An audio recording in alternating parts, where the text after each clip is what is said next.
Bonjour et bienvenue sur la chaîne des créateurs de monde, je suis Greg et aujourd'hui on va parler, non pas forcément que de BD, on va parler également de livres et de plein de livres qui sont en cours de lecture ou qui sont en cours d'étude. Voilà, des choses que vous pourrez retrouver peut-être par la suite dans les créateurs de monde ou qui nous, en tout cas, qui nous inspireront pour les travaux que nous avons à faire.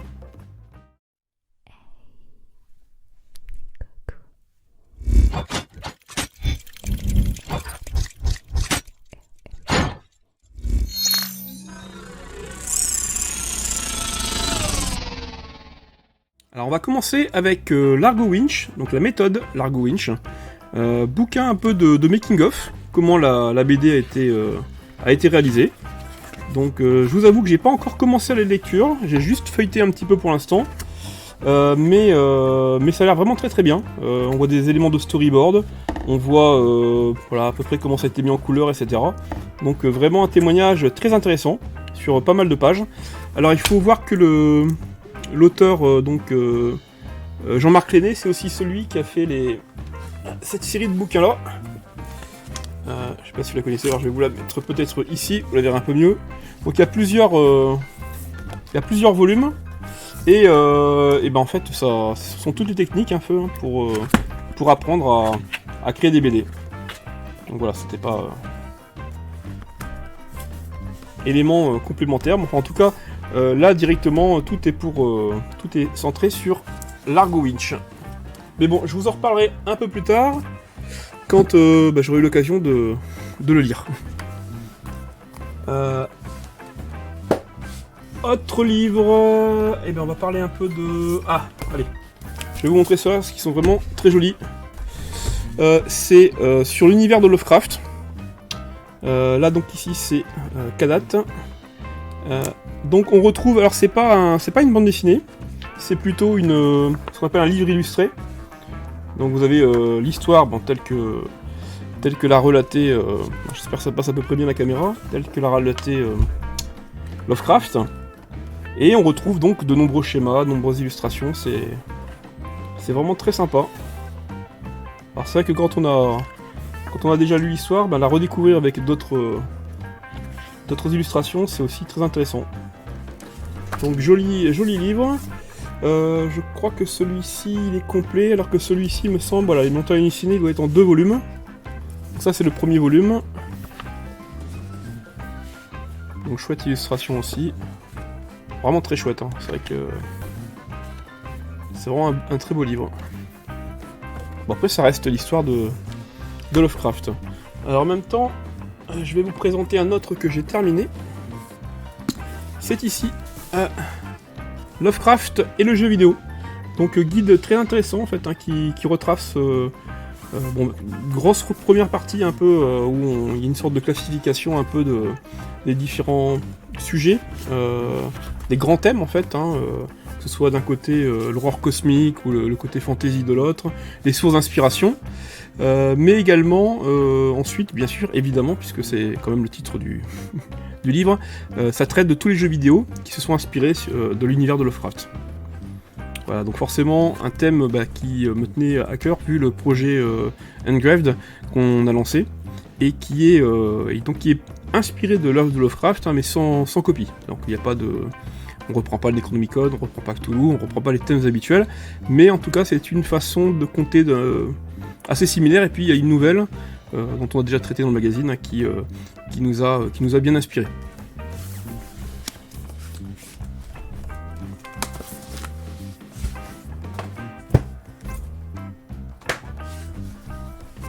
Comme on est dans les parties making-of ou pas très loin, j'en profite pour vous présenter celui-ci, que je ne connaissais pas. Pareil, très intéressant. On se retrouve un peu comme pour la méthode Largo Winch, plus sur l'univers complet que sur les méthodes de manga. Mais ça traite voilà, de Walking Dead. On retrouve donc beaucoup d'éléments de making-of, des choses qu'on n'a pas forcément vues ailleurs. Que ce soit au niveau du manga ou au niveau du film, hein, bien sûr, enfin du film, de la série. Voilà, c'est chouette aussi. Et celui-ci, je peux pas non plus en parler parce que c'est pareil. Ça fait partie des lectures de 2023. Je vous en ai parlé dans les nouvelles Harry Potter, qui m'a été suggéré par Lady Vintage. Voilà, tout l'univers de Harry Potter dans le magazine La 7ème Obsession, que vous pourrez retrouver actuellement encore en kiosque. Moi j'étais pas sûr de la retrouver, donc je l'ai pris sur internet. Bon, c'est directement chez 7ème Obsession. Voilà, un bon condensé un peu de tout ce qu'on peut retrouver dans l'univers d'Harry Potter. Autre projet qui est arrivé il n'y a pas très longtemps, c'était un Kickstarter. Je me demande si ça fait pas presque un an. Je me rappelle plus quand ça a été lancé. Alors ça se fait en 2 volumes. Alors déjà, bon, ça c'est le gros volume, c'est-à-dire c'est une sorte d'encyclopédie. Enfin c'est une encyclopédie des slashers. Donc les slashers, hein, c'est Scream, c'est tous les films un petit peu comme ça où on zigouille plein de jeunes qu'on en retrouve dans un parc. Alors bon là c'était avec le Kickstarter, il y avait la partie dessous de tasse. Donc pareil, très, très belle mise en page, qui reprend vraiment tous les slashers connus dans le détail, quelques secrets de fabrication, des archives, des effets spéciaux, voilà, vraiment très très sympa. Un gros boulot. Bon, il a été financé par le Kickstarter, mais je dirais maintenant, je pense que vous le retrouvez facilement dans le commerce. Et à l'époque, donc, il y avait la possibilité... Est-ce que je vais le retrouver vite, ce bouquin? Ah, voilà. Un truc très intéressant. Enfin, pour ceux qui aiment l'univers des livres où vous êtes le héros, voilà, ils ont accompagné ça de slasher dont vous êtes le héros. Donc, histoire, comme dans les livres où vous êtes le héros, mais dont on est j'allais dire la victime. Dont on est le joueur. Le joueur qui crève.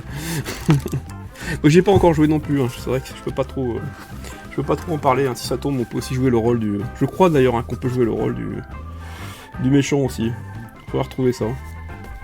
Donc voilà, c'est assez sympa d'avoir fait un peu ce pack de 2 choses. Donc il faut déjà s'immerger dans l'encyclopédie, puis après, on s'amuse avec le slasher dont vous êtes le héros. Donc pareil, hein, je vois qu'il y a un prix, un code barre, donc on le retrouve dans le commerce. Alors ça, je crois que c'est sorti il y a vraiment pas longtemps. C'est arrivé dans la boîte aux lettres il y a quelques jours. Les dossiers du coroner. Alors c'est une chaîne YouTube que j'aime beaucoup. J'ai du mal à centrer le bouquin pour que vous le voyez mieux. Qui parle de... toujours pareil, un peu des secrets de fabrication de certains films. L'idée, le coroner, c'est le post-mortem. Et donc... ils reprennent chaque épisode de tout ce qui a été traité dans les vidéos, et donc on a des documents un peu exclusifs, on a un résumé, puis des éléments en plus, hein, je dirais, par rapport à ce qu'on a pu voir dans la série. Donc voilà, pareil, un très très bien fait, très beau livre, alors fait un peu... j'ai essayé de vous retrouver des pages, mais normalement c'est un peu partout. Vous voyez, un peu comme ça, c'est-à-dire qu'on a l'impression que c'est des coupures, on est vraiment dans un dossier style policier, vous savez, je me rappelle plus, les documents d'enquête. Des moments on retrouve même les éléments avec le fil rouge. Ils se sont quand même bien cassés l'os pour faire ça. Ça a l'air vraiment très sympa, j'ai vraiment hâte de le commencer celui-ci.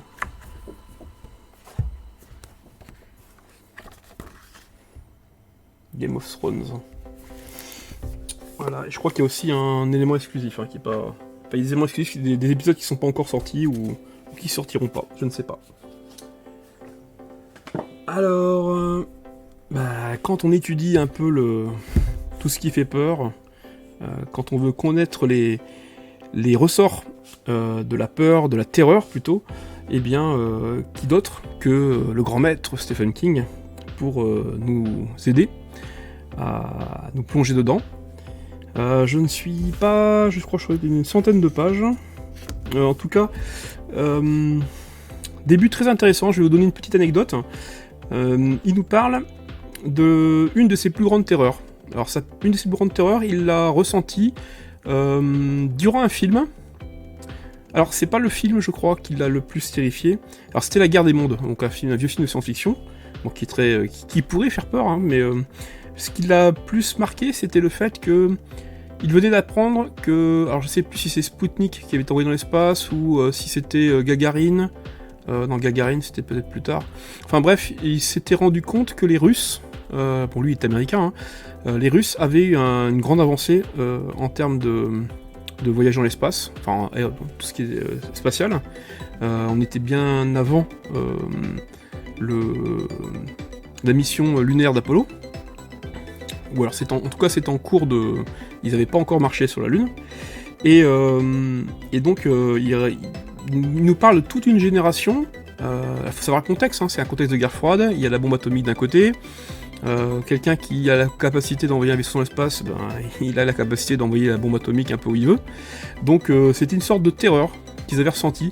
Le fait d'être dépassé, déclassé, de se sentir... de ne plus sentir le plus grand pays du monde. Alors je dis pas que c'est le plus grand pays du monde, hein, mais c'était ce que les Américains pensaient, en tout cas ce qu'ils ressentaient dans leur chair à ce moment-là. Et voilà, il nous parle un peu de tous ces ressorts-là. Mais bon, c'est pas le thème principal, hein. On revoit pas mal de films, que ce soit le Jour des Morts Vivants ou autre. Il analyse, il dissèque, et puis bien sûr, bah, il nous parle aussi de sa propre expérience. Donc gros bouquin, et j'espère qu'il y a beaucoup de matière à en tirer. Autre livre.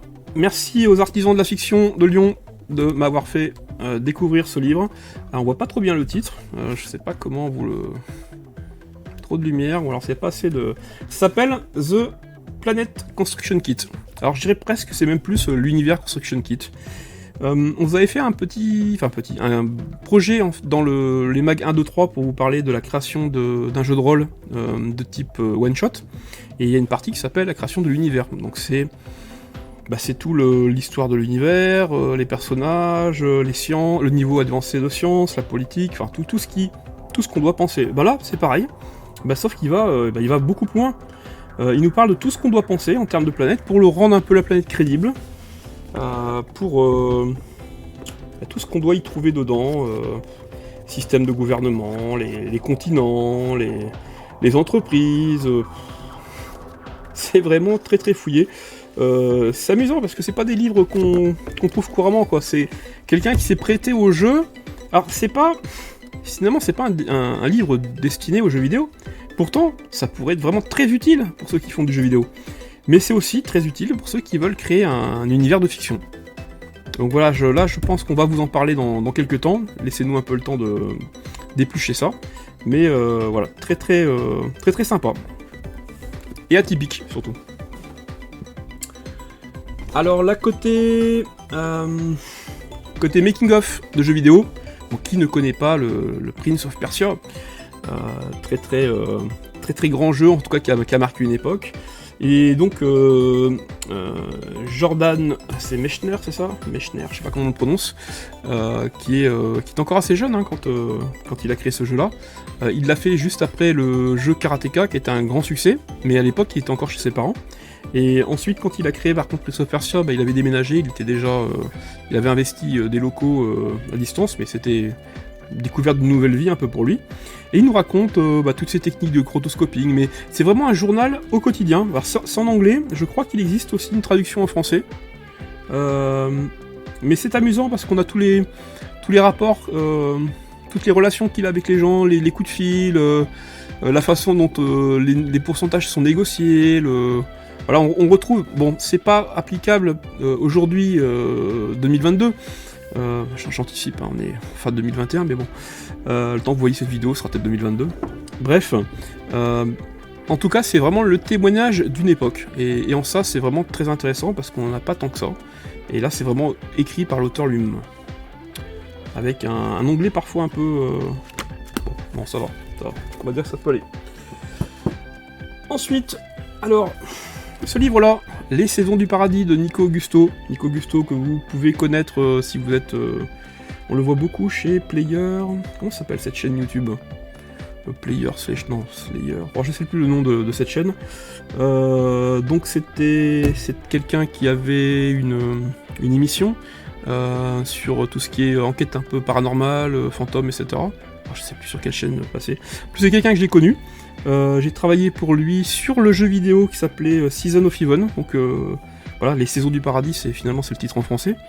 Et mais bon, je le connais, on a travaillé un peu ensemble, mais je veux dire, je le connais pas personnellement, quoi. On s'est pas énormément vu. Donc j'avais envie de découvrir l'histoire, l'univers qui était derrière le jeu, parce que j'en avais vu moi que le côté surtout gameplay, graphisme et autres, hein, ayant travaillé principalement sur tout ce qui était animation, gameplay et autres. Bref, histoire qui démarre très bien, j'étais agréablement surpris par le style. Parfois avec une sensation d'un peu de... un univers un peu gentil, et parfois très, très dur aussi. Donc voilà, je l'ai pas encore terminé.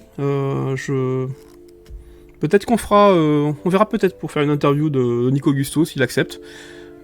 Pour qu'il nous parle justement de ce côté un peu transmédia, puisque il a le jeu vidéo d'un côté, il y a le livre de l'autre. Je sais pas s'il a d'autres objectifs derrière ça. En tout cas, l'histoire est vraiment très sympa. Ah, celui-ci est vraiment très intéressant aussi. Je vous allais dire, ils sont tous intéressants. Bah oui, si je les ai pris, c'est qu'ils sont intéressants.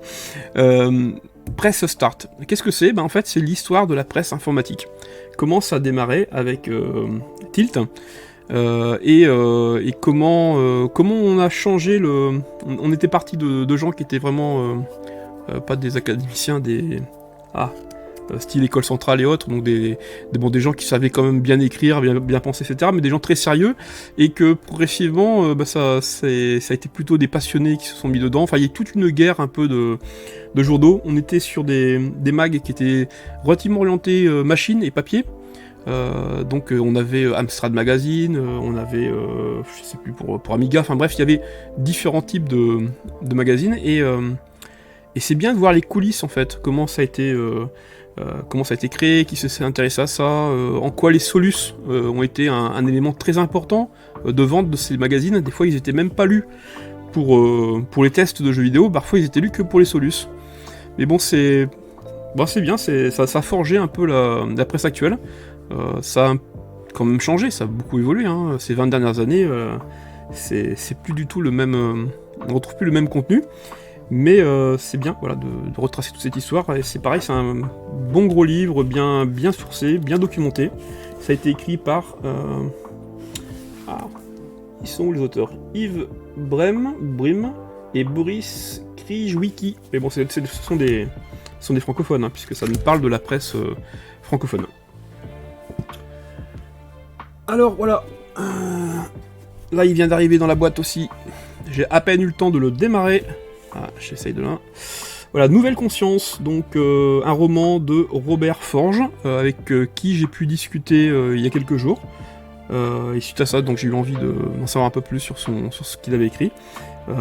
Forcément, moi qui m'intéresse beaucoup à l'informatique et à l'intelligence artificielle, c'est forcément un thème qui me touche. Et puis j'avais lu un très très bon livre aussi, c'était de Deus Machine de Pierre Ouellette, qui parlait aussi de l'éveil d'une conscience artificielle.